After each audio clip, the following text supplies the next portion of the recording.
Jadi kita mau bahas apa sekarang? Yang pertama kayaknya kita perlu bahas mental health nggak sih? Oke, gue setuju banget sih. Kalau mental health itu penting banget buat kita sekarang. Karena kita perlu menjalani kehidupan yang berat ini. Namanya juga hidup ya, Say. Iya betul. Menurut lo apa sih mental health itu apa ya? Apa ya definisi mental health menurut gue itu? Kalau secara spesifik sih gue kurang tahu ya. Tapi kalau menurut gue kayaknya itu sangat penting banget di hidup gue. Karena kalau mental gue baik gitu kan, pikiran gue Iya. Jadi lo lagi gak baik-baik aja gitu ya? Atau udah sembuh dari hal yang gak baik-baik aja tuh udah sembuh? kayaknya udah sembuh gitu kan. Karena emang Alhamdulillah ya kan. karena emang sebelumnya gue pernah ada di fase kayak benar-benar terpuruk banget gitu kan. Mental breakdown. Bener banget. Dan itu cukup lama banget di hidup gue, kayak setahun gitu kan, karena banyak banget cobaan gitu.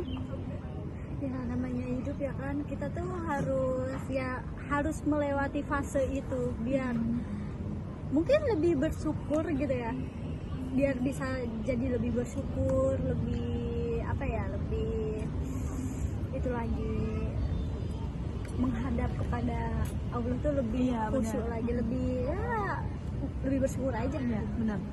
Ya mungkin karena dengan adanya cobaan kan kita bisa lebih dekat sama Tuhan ya. Ya betul.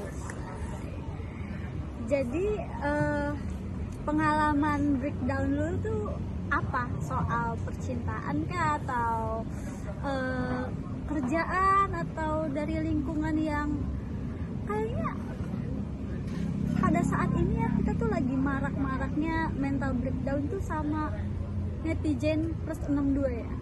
Ya karena kan Parah sih netizen. Iya. Parah. Karena kan kalau netizen plus 62 itu mulutnya kan nggak bisa, bukan nggak bisa, tapi terlalu kreatif sih menurut gue ya kan. Bener. Mereka tuh sebenarnya entah dari omongan juga, dari ketikan juga, tanpa mikirin perasaan orang lain gitu kan. Dia cuma mikirin ya yang dia lihat aja gitu kan. Iya betul. Jadi balik lagi, kayak lu tuh mental breakdown versi lu tuh dari mana, atau dari semua sisi udah pernah lu alamin? Kalau gue ceritain satu-satu kan pasti banyak banget gitu kan. Dari keluarga gue juga ada, dari pasangan juga ada, dari teman juga ada, dari kerjaan juga ada gitu. Versi beda-beda ya? Iya beda-beda. Coba aja beda-beda. Banyak, gue udah mengalami semua fase itu. Jadi mau cerita apa enggak nih? Boleh dong. Boleh. Oke guys, jadi dia mau cerita soal mental breakdown ini. Dari sisi mana ini yang enak buat lu ceritain? Apa ya? Kalau dari mungkin dari bisa, percintaan deh. Oh boleh. Dari percintaannya boleh. kan.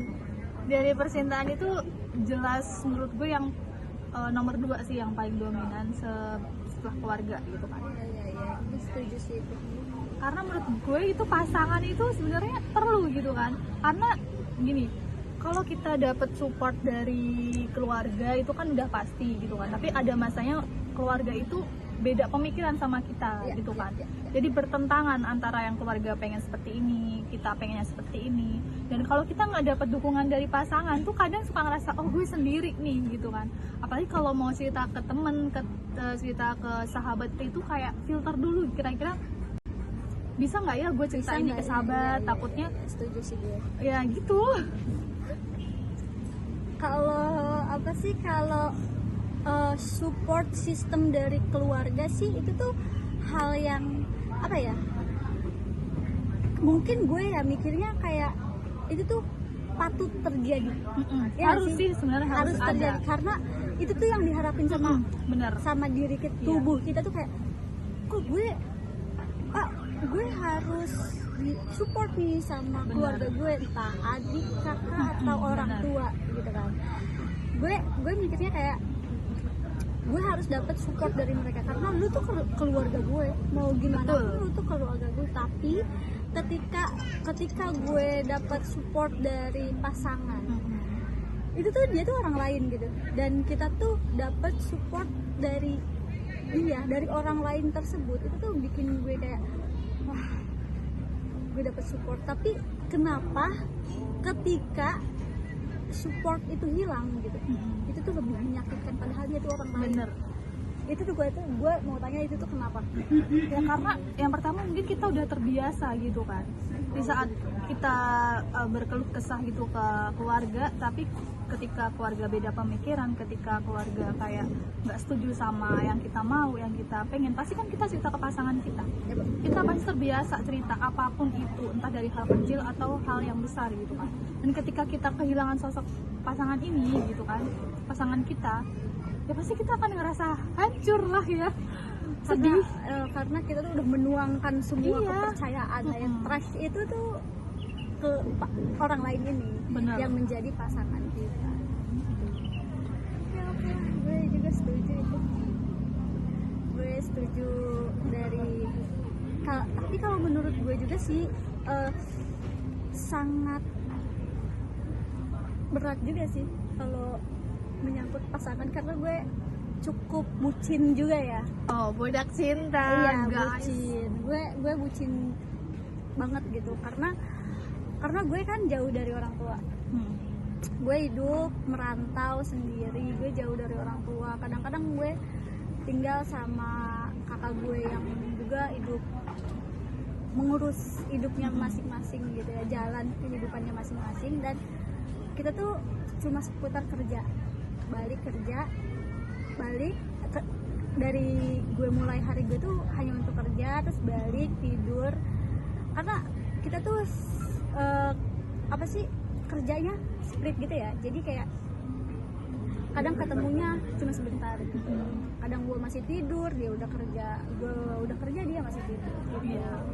Jadi gitu tuh mungkin ya, gue juga nggak bisa nyalahin untuk gue nggak menerima support itu dari keluarga gue gitu kan. Cuma karena sama orang tua gue jarak gue cukup lumayan dan gak intens juga, gue bukan tipe orang yang intens untuk ngechat gue kayak gimana kayak gitu. Cuma maka dari itu gue tuh mempunyai pasangan yang gue tuangkan semua nih, kayak emosi gue pas gue lagi kerja, emosi gue yang gue mendapatkan teman yang seperti apa gue tumpahkan ke cowok gue gitu kan. Gue kangen sama orang tua gue tumpahkan ke cowok gue. Tapi pas apa ya, mendapatkan pengkhianatan dari seorang pasangan itu, gue tuh merasa tunggu dulu guys, ada suara pesawat dan Makanya emang ini wilayah banyak banget pesawatnya. sampai mana tadi? Sampai pengkhianatan. Sampai Pengkhianatan itu benar-benar mengecewakan, menghancurkan hidup seseorang. Jadi menurut gue kalau pengkhianatan dari seseorang yang udah kita percaya banget tuh emang berat sih guys, emang bener-bener bikin mental breakdown banget. Ya itulah butuhnya gitu, kita tuh menjaga mental kita biar tetap sehat tuh caranya gimana? Kalau menurut lu, kalau dari versi lu atau lu tuh gimana caranya untuk membuat mental lu tetap terjaga, tetap aman, tetap healingnya tuh lu tuh gimana? Healing buat lu tuh gimana? Kalau versi gue ya, cara biar mental gue tetap baik, segalanya baik, dan gue tetap bisa menjalani kehidupan gue yang kayak biasanya, meskipun kadang ngerasa hati gue sedih, pasti ngerasa hancur gitu kan.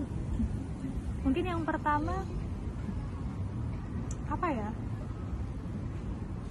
kayak gue tipe orang yang cuek gitu loh, gue tipe yang bodoh amat gitu sebenarnya, cuman kadang pemikir. Jadi yang pasti buat ngilangin rasa stres, buat ngilangin beban di hidup gue, yang pertama ya mungkin karena gue Islam ya, gue sholat dulu guys. Gue itu nomor ngaji. satu sih. Itu mau lu breakdown mau lu kagak, lu tuh harus menghadap ya menurut gue. Mendekatkan diri kepada Tuhan guys. Tapi kadang-kadang kita nunggu breakdown dulu baru Iya, kita itulah. berpikir. Manusia. Iya, begitu. Yang pasti gue mendekatkan diri dulu kan kepada Tuhan gitu ya kan, pasti berbanyak doa lah. Terus yang kedua mungkin dengan cara gue tidur. Tidur karena gue tipe orang yang nggak mau diganggu sama siapapun ketika gue ngerasa kecewa. Jadi kayak misalnya abis sholat udah gue tidur, seharian gue bisa tidur. Dan gue tipe orang yang kalau udah bad mood jarang makan, mungkin karena itu gue kurus guys. Mungkin lu belum berdamai sama diri lu sendiri. Iya, Karena sehingga lu tuh ada kesalahan lagi guys.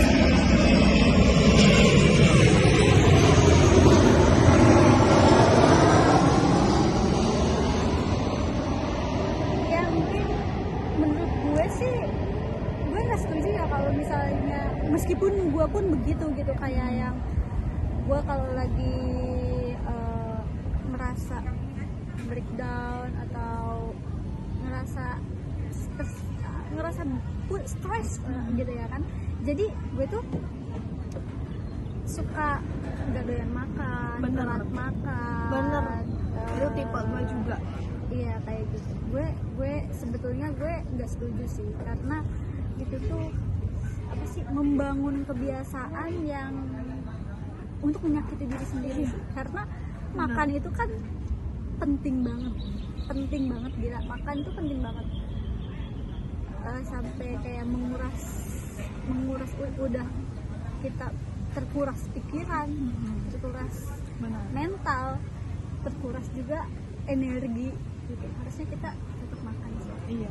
Nanti abis ini lu makan. Makan pisang goreng guys. Terus apa lagi? Paling itu sih, kalau nggak tidur mungkin gue bisa have fun sama teman-teman gue. Gue bisa ngajak temen gue jalan-jalan. Karena meskipun nanti di jalan-jalan pun abis jalan-jalan gue kepikiran Karena kan sebetulnya kalau menurut gue ya, karena mental breakdown itu kan nggak bisa instan gitu lo. Iya, Kayak benar. terus tersakiti, lu jalan sama temen gue langsung hilang, Langsung sembuh, itu nggak ya, mungkin.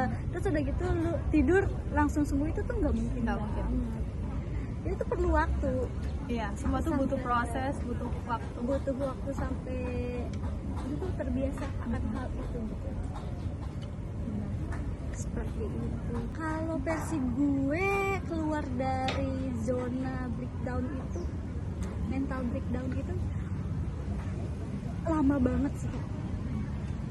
Menurut gue ya, Prosesnya. prosesnya tuh lama banget. Gue tuh bisa ya olahraga sedikit ya, balik lagi tadi kita meditasi. Kalau meditasi versi kita kan sholat ya, Iya. beribadah. Meditasi terus olahraga sedikit-sedikit bisa bikin stress release juga sih kalau menurut gue ya, dan sampai itu tuh terbiasa kayak gitu. Meskipun olahraganya cuma sedikit dan nangisnya banyak gitu, Bener. lebih ke situ ya. Terus healing ya, kayak main kemana aja Iya. gitu sendiri. Kan sendiri. Gue nggak bisa sendiri kalau gue orangnya. Kalau gue sendiri suka aja sih, cuma memang agak kayak orang bingung aja.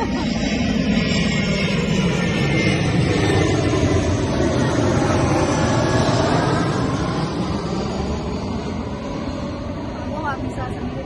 Kalau gue jalan mungkin harus berdua sama temen gue. Minimal ya, Minimal harus ada temen. harus ada teman. Karena gue kayak orang gila nggak sih kalau gue jalan sendiri. Gue bingung apa yang harus gue lakuin, suka ngeblank gitu. Kayak gue bahkan mungkin gue mau beli sesuatu nih, tapi karena gue jalan sendiri gue suka kayak males deh nanti aja gitu. Gue Berarti tipe lu kayak tuh gitu sih. tipe orang yang selalu mengharapkan dorongan dari orang lain, mungkin bisa jadi. Bisa jadi sih. karena mungkin karena emang dari kecil kan gue terbiasa sendiri ya. Gitu. Jadi manusia kesepian berarti ya. Bener karena emang dari kecil kan gue cuma sama ibu gitu kan, cuma berdua doang. Jadi kakak gue bisa di beda rumah. Jadi lu tuh mau lari dari kesendirian gitu ya? Jadi ketika dewasa gue tuh pengennya ya udah gue mau kemana pun gue ditemenin gitu. Pengen ramai gitu ya? Pengen ramai. Lu tuh pengen membangun kehidupan yang ramai gitu. Betul. Apalagi kalau dulu ibu gue kerja, gue sendiri di rumah nonton TV. Bahkan gue pernah sering bolos sekolah SD pun emak gue nggak tahu. Karena emak gue kerja, emak gue pulang ya udah kan yang gue udah pulang sekolah. Kalau misalnya apa? Berarti lu tuh orang yang apa ya? Udah muak banget nih dengan kesendirian gue. Gitu. Jadi pengennya temenin aja gue gitu. Iya benar. Jadi ketika gue punya teman yang gue rasa klop atau sahabat atau pasangan kayak udah temenin gue. Meskipun sekarang gue LDR guys. Nangis sekali. Sabar ya bos. Iya itulah Tuhan. Gue mau nyari yang deket, Tuhan ngasih yang jauh. Gue minum ya.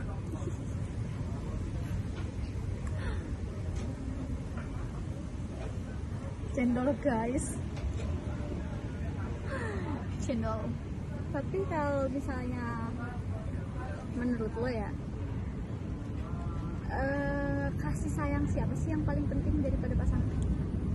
Orang tua sih yang jelas. Orang tua. Karena sosok itu ya. Karena gue tinggal sama orang tua, lebih sama ibu ya. Karena gue emang bukan dari keluarga cemara.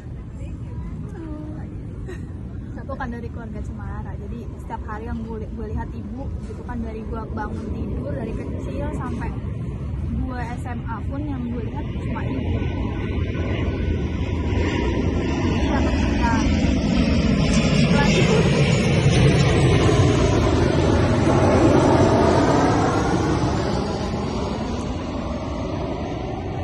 ketika gue kehilangan sosok ibu ya pasti ngerasa kayak hancur dunia gue. Kayak runtuh banget gitu. Bukan runtuh lagi, gue nggak ada tujuan lagi gitu. Kayak udah nggak ada tujuan hidup lagi. Bahkan fase kehilangan ibu pun gue setahun loh. Gue nggak ngapa-ngapain itu setahun. Mungkin kalau misalnya untuk kehilangan seseorang yang kita sayang, apalagi orang tua ya, itu bakalan seumur hidup sih. Seumur hidup mungkin ada sakitnya dan apa ya, sembuh dari itu tuh mungkin bisa sampai mati pun nggak sembuh. Iya, nggak bakal sembuh. Tapi mungkin terbiasa aja. Iya, terbiasa. Lebih ke terbiasa.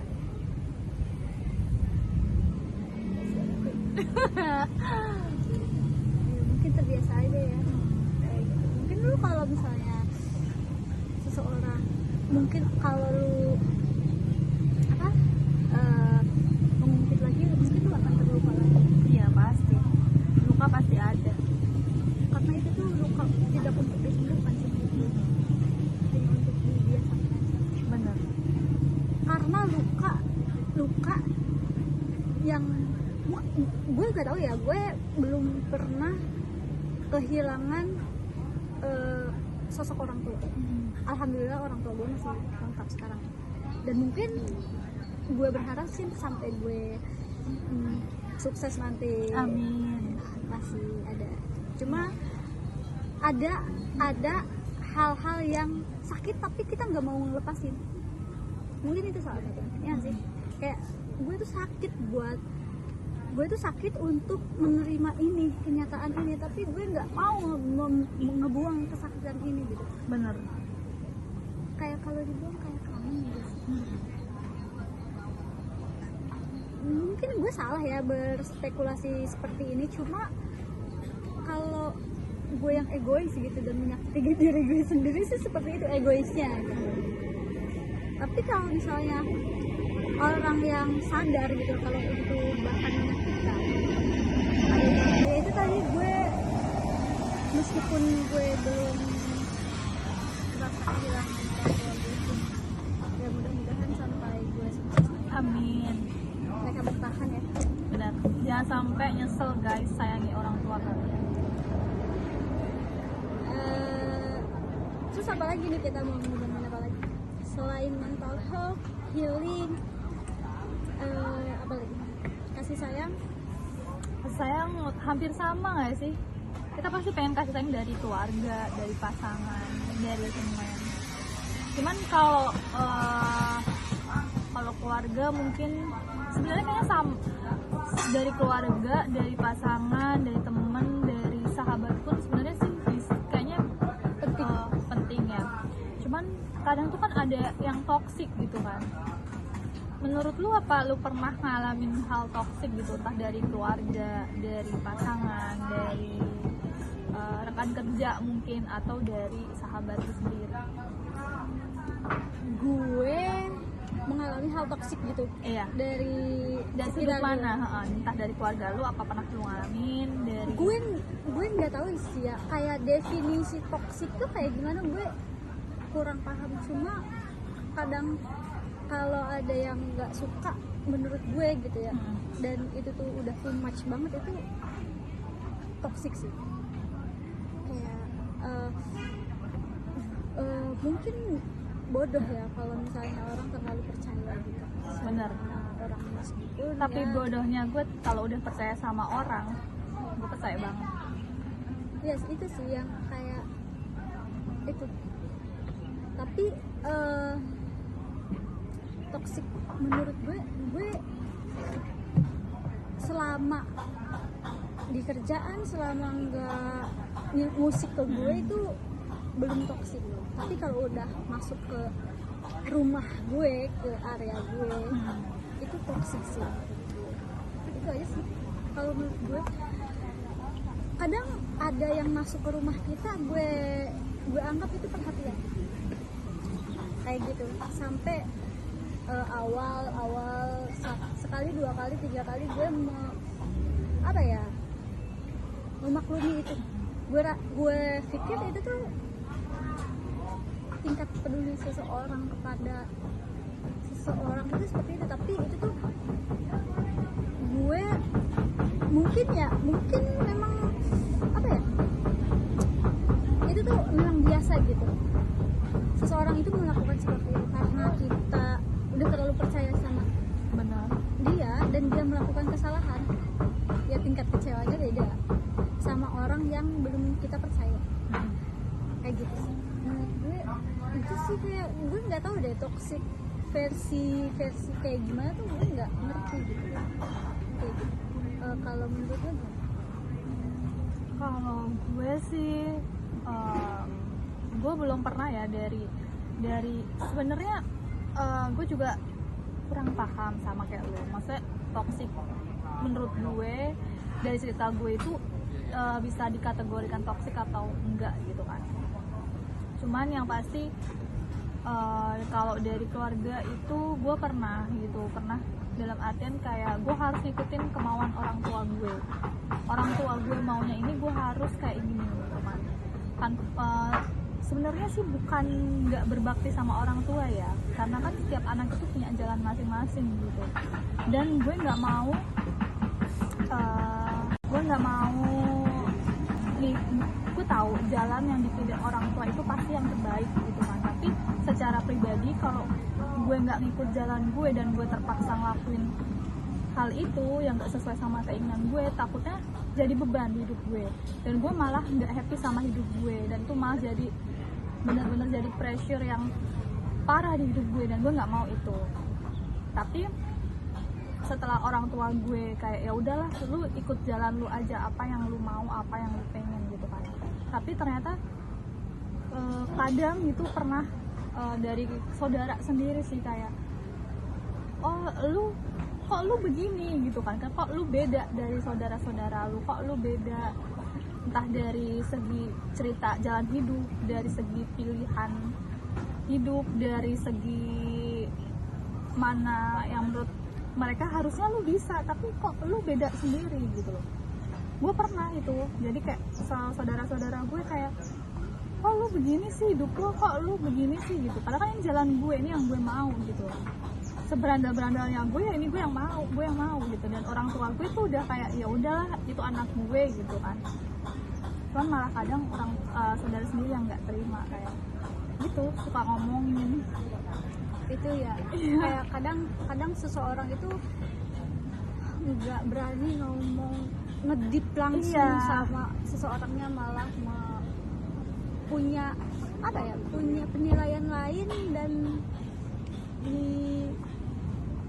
dituangkan ke orang lain. Bener. Bukan ke kita diri si sendiri. pemain gitu. Harusnya lu ngomong aja di depan gue gitu kan, jadi biar gue jawab pun enak gitu loh, tanpa lu punya pemikiran atau spekulasi yang gimana soal hidup gue, padahal kan ini gue yang jalanin gitu. Mending lu ngomong aja, misalnya lu ceplosin kayak kok lu nggak jadi apa-apa gitu, kok lu nggak sukses kan gitu, daripada lu harus ngomongin gue di belakang. Tingkat toksik menurut lu berarti selingkuh ya? Selingkuh antar keluarga Atau pasangan juga. Gue pernah apapun ngalamin itu, itu gitu. guys, gue pernah diselingkuhin gitu. Apapun itu gitu. Karena kan itu kan perselingkuhan bukan antara pasangan. Oke guys, ini iklan terakhir kita akan ke pesawat. Kalian harus ke Citralapan guys, yang rumahnya di Jabar. Ini seru banget. Oke guys, itu iklan terakhir kita di pesawat Podcasti. ya. Di podcast bersama Besti. Oke guys, terima kasih. Segitu aja podcast kita kali ini. Semoga bermanfaat dan menginspirasi meskipun sedikit ya kan. Inilah obrolan-obrolan tongkrongan di antara kita. Mungkin nanti lain waktu, lain kali kita ngobrol lagi sama besti-besti yang lainnya kan.